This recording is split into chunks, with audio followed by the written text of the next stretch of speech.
Here's the Red Bull you asked for. Oh, thanks, buddy.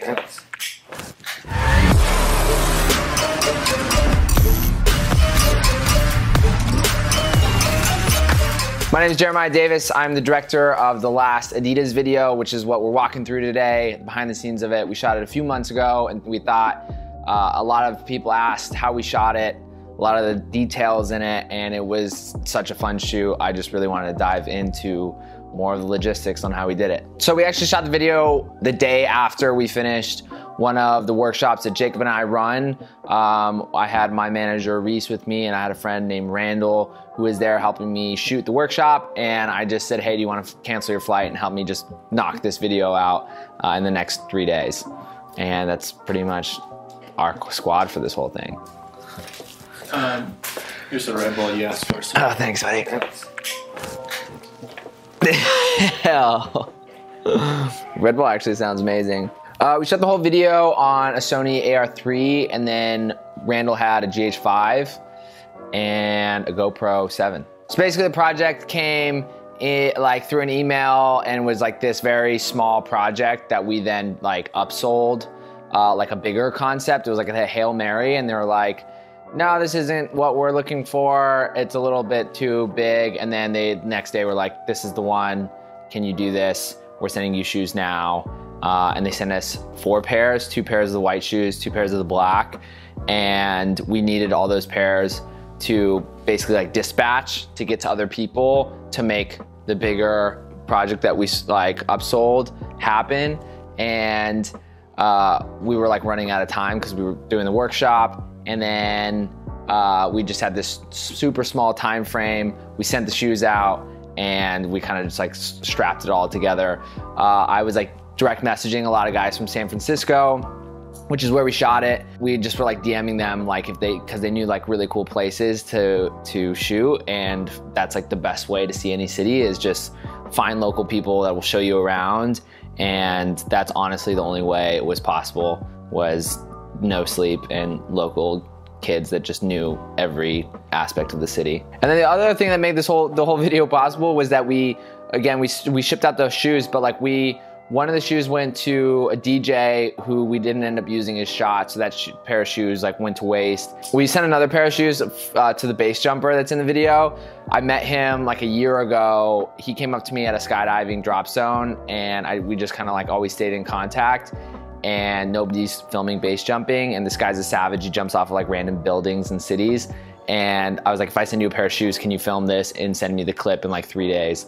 And it was another Hail Mary, and it just worked out. And he submitted the clip the day before I submitted the whole entire video. The title of the whole video internally was Lace Up, Breathe, Go. And we just wanted to show a bunch of different characters from a POV perspective of lacing up, taking a deep breath before something crazy, and then just going into action. So a lot of it is me. They also wanted to show traveling to an urban destination. Everything is me except for the rooftop and the break dancer. Adidas also said this was one of their best organic piece of content they've ever made to date. Crazy that you could see such a big video for Adidas and a big win, and then know how scrappy it was shot. Because I was just with the GoPro on my head, or we used a mouth mount, and I shot most of it with the GoPro. We edited the whole thing in Final Cut Pro, which is another crazy concept, that you're editing such a big video on what's known as a scrappier editing software. But in my mind, that's the only reason why I was able to edit it in 1 day and get a final version out. So everything that you see as POV is a GoPro, and then there's external angles, and that was shot by a second shooter on a GH5. The glitch in this is the TOBK Twitch effect that I made 6 months ago. People in commercials and brands love that thing, so just shoved it in there. The San Francisco Golden Gate shot is actually a royalty-free clip that we purchased. We had the same identical shot, and we just didn't have licensing for it. And so Adidas was like, can you purchase this somewhere else? So we actually bought that, a 4K clip off of a licensing site. But basically we wanted the intro to be this big tension thing, and then a breath again as well, which is the drone shot of San Francisco establishes it. And then you just, everything that you just saw prior to that was being set up for that final drop. So I didn't have like much thought process, honestly, going through the edit. I was just like, I'm gonna put the best stuff first and pepper, except for the skydiving part, I was gonna save that for the end. But just like play out the different scenes that were kind of like teased at the very beginning with the POV stuff. Oh my gosh, what a great car.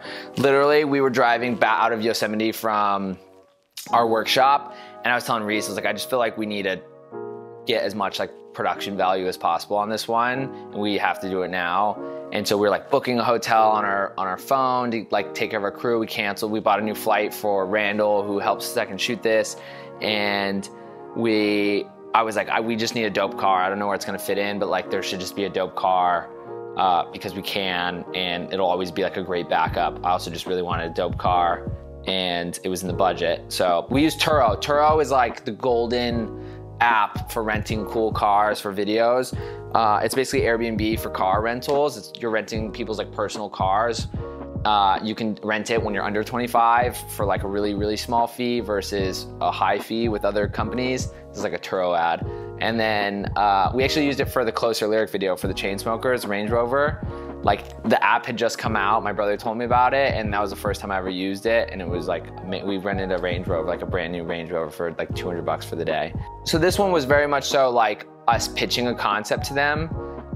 It was fully our creative, and they wanted us to like flesh it out a little bit more because it became a bigger scale project. It wasn't scripted shot for shot, but we explained the different elements and scenes you were gonna see. We like knew there was gonna be roof-topping, we were gonna have a base jumper, we were gonna have a cool car, we were gonna show somebody getting a tattoo, and skydiving was like what was being sold. And then we just gave the general concept of the POV, or like the lace up, breathe, go.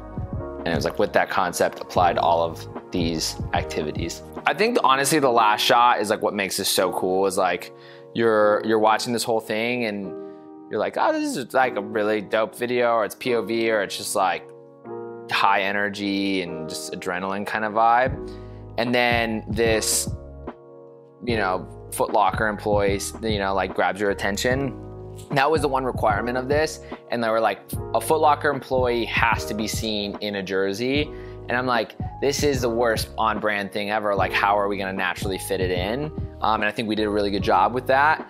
And a lot of people think this is like a big process to do it, because you need like an actor in the store and whatever. It was just, we went to the brand and we said, hey, there's a Foot Locker a mile away from us. Can you get us in touch with it, get us approved to shoot for 45 minutes with one of their employees? And they just did it. Like, they were like, we'll have an employee. We said we wanted a female. They like got us a female. And then we didn't like have a section of the store blocked off. We just waited for customers to clear out of the Adidas section, ran it. And I think we got better audio than the GoPro audio, but we ended up just using the GoPro audio. And I can't remember if that was like an accident or just happened, but it just again goes to show that like you don't need the best of the best for a lot of these bigger projects. I thought the tattoo like scene in here was gonna be like cooler or better, and I've tried shooting tattoos and integrating into videos. It's just so hard to shoot. Like, lighting is just harsh. It's like weird because you have like someone in your face while someone's like, you know, like really focused, and it's pretty like, it feels invasive to the studio space.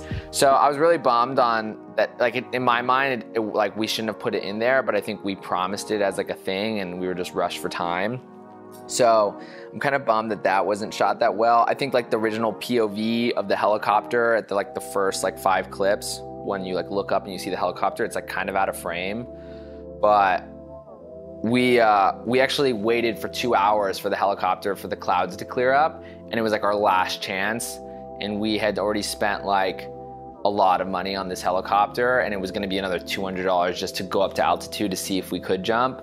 And it was like our last Hail Mary for the whole thing. And so we were just firing these shots off. This one was actually crazy fun just because there's like this, once you get this rush of like 2 days of just like shooting every moment, every second, like that's what consumes your whole entire day. And then you have other like friends, like I had Reese and I had Randall, and then we had these 2 other local kids that like were roof-toppers and like urban shooters to show us around. It was like this crazy high energy that we just like built off, and so it was super fun.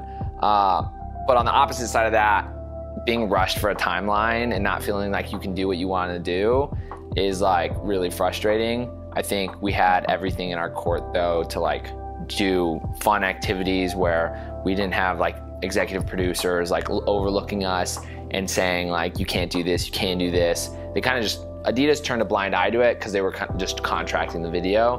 So we didn't really need to have all the approvals or sign-offs that you would need traditionally for a spot like this. There actually is this effect that I used.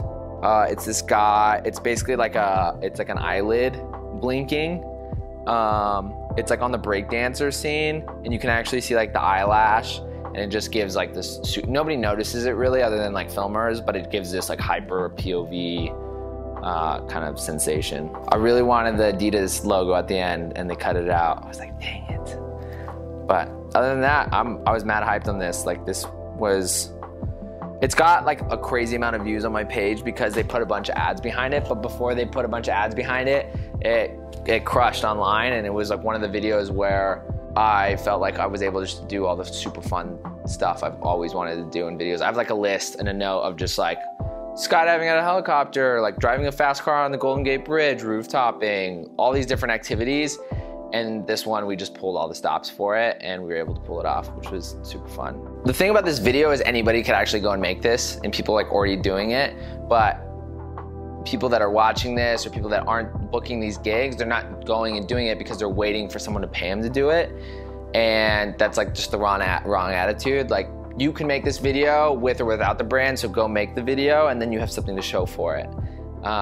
People are always waiting around to get some money to like, then I'm gonna try. But if you're not trying before it, then you're not gonna, you're gonna be very lucky if you get it. This whole project was super fun, and there was some crazy stories that we're gonna interview Randall in a second and go in farther depth of the funny stories of how we shot this and how crazy it was, of like 3 days of just rushing it.